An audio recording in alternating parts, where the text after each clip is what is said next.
Hello everyone, welcome to my channel Fun with Learning Dentistry, and today we are going to discuss about bridge failure. हम जो bridges लगाते हैं, जो caps हम dental caps लगाते हैं, वो क्यों हमारी फेल हो जाती हैं. तो what are the manifestations of failure.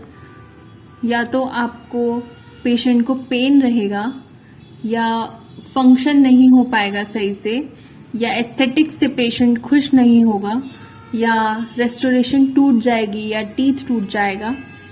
Inflammatory swelling हो सकता है, bad taste, bad breath, bleeding gums और anxiety. Now what are the causes of fixed prosthesis failure. सबसे पहले improper case selection, then faulty diagnosis और treatment plan, then inaccurate clinical or laboratory procedures, and then poor patient care and maintenance following insertion.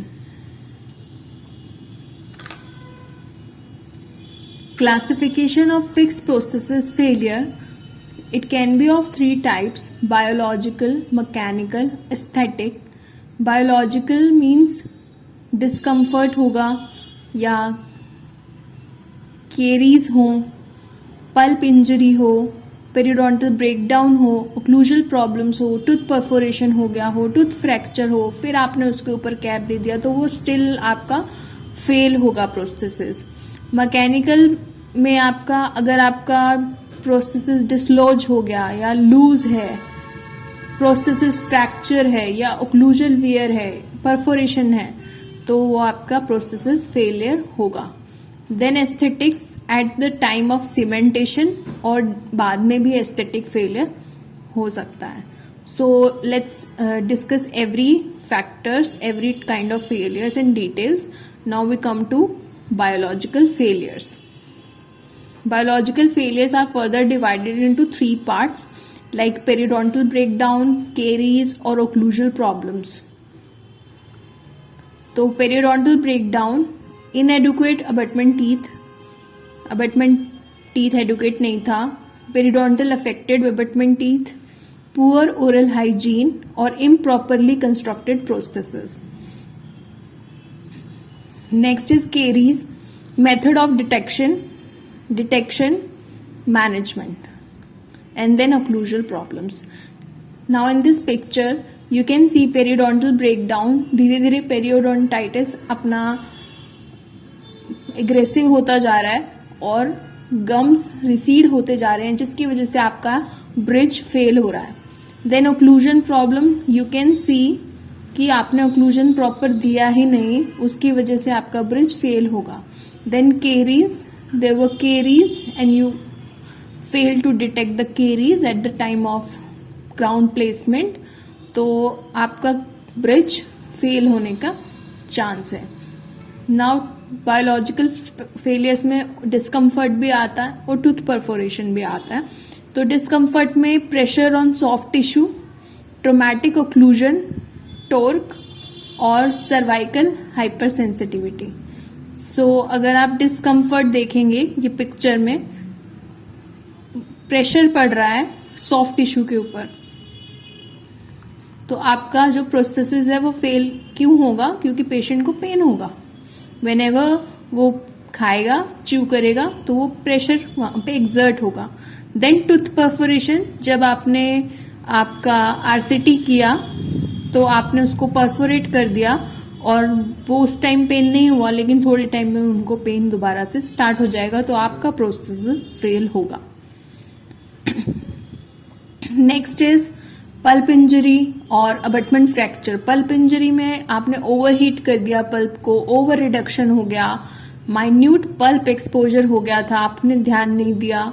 इनएडुक्वेट protection, recurrent caries है patient को. Then abutment fracture, like coronal fracture भी हो सकता है, root fracture भी हो सकता है. सी द पल्प इंजरी वाला पिक्चर, पेशेंट को पल्प इंजरी हुआ,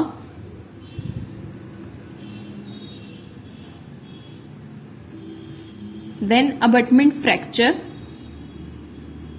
अबटमेंट टूट गया, या तो कोरोनल टूट गया या रूट से टूट गया, तो आपका प्रोस्थेसिस फेल हुआ.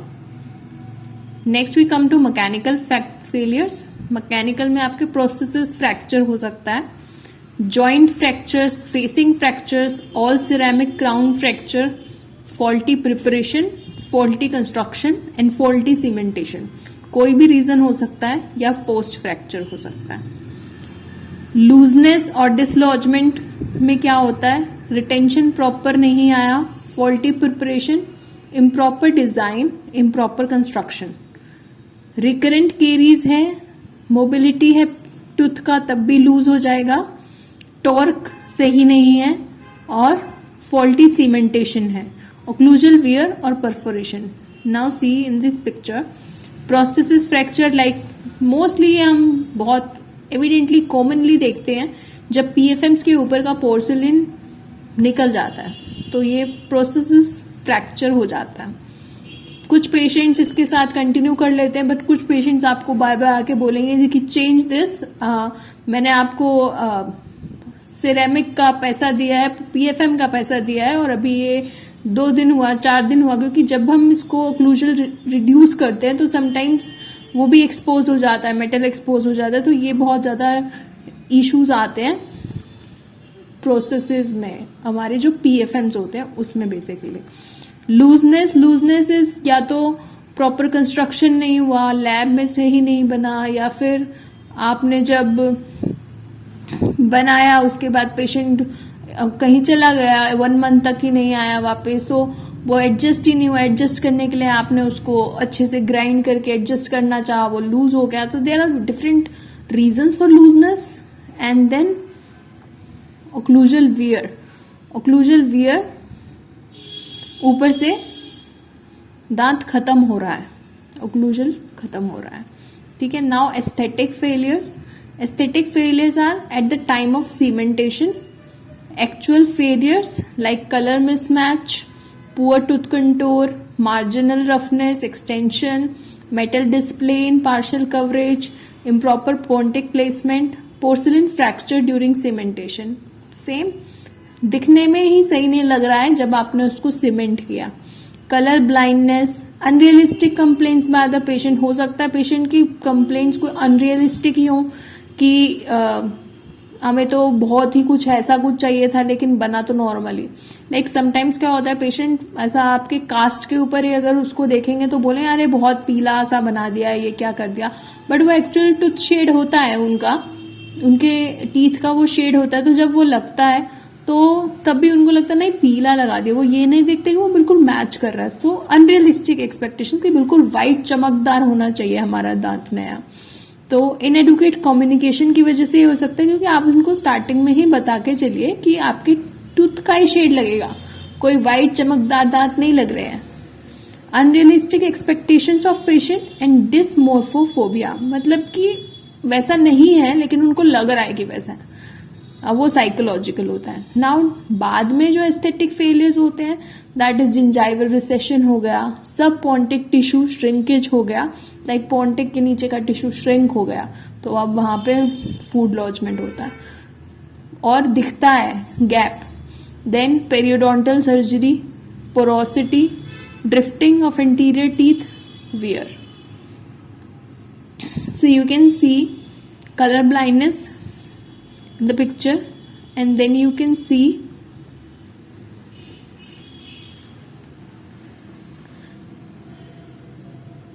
gingival margin के ऊपर ब्लैकनेस आ रही है, थोड़ा सा दिखाई दे रहा है मार्जिन, वो एस्थेटिक कॉम्प्रोमाइज हो रहा है यहाँ पे.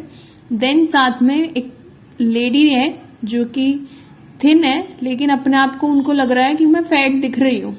तो this is still same with the crown बिल्कुल एग्जैक्ट, बिल्कुल ठीक है morphology wise, anatomy wise, but patient को लग रहा है कि नहीं ऐसा नहीं होना चाहिए. Now to what to do to avoid failure. caution at the planning stage, confirmation of diagnosis and treatment plan for inexperienced operator, expertise of the technician, treatment of preoperative problems, search for the primary cause of failure rather than the apparent. When the prognosis is questionable, the methods used to facilitate retreatment are use of temporary cement, design of prostheses for possible future addition, आप ऐसा design कीजिए कि बाद में हम इसके अंदर addition कर सकें, क्योंकि patient is not going to pay you again. उसने आपको एक बार पैसा दे दिया ट्रीटमेंट का, तो उसको ट्रीटमेंट चाहिए, और आप ऐसा नहीं बोल सकते कि ये वाला फेल हो गया तो मैं कुछ और करूंगा तो आपको उसका भी पेमेंट देना पड़ेगा। नहीं, आपको उसको प्रॉपर काम करके देना पड़ेगा। The placement of a rest seat for possible future use, specific undercut और guide plane of a crown even when denture is not planned, planning and noting shoulder joint placement, recording of shades, recording of cement used, retention of working cast and provisional restorations. Now एक दो case मैं आपको बताना चाहूंगी, case presentation. In this case, patient was like 75 years old, 6 units bridge and satisfactory for 9 years, prefer not to have a new one. Clinical examination किया, carious अबटमेंट्स था 1-1 and 1-3।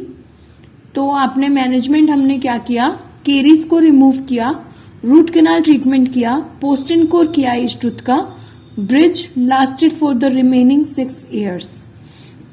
आप देख सकते हैं पिक्चर्स में, पहले रूट कैनाल किया दोनों का, पोस्ट एंड कोर करके ब्रिज लगा दिया। सेकेंड केस वॉज ऑफ, ये तो केस था हमारा केरियस अबटमेंट्स का। अब next case is periodontal breakdown का। इसमें एडवांस पेरियोडोंटाइटिस था, complicated by tooth loss and mobility, had a partial denture, not coping well with it, wishes to consider a fixed restoration option. For health reasons, implant was not a practical option.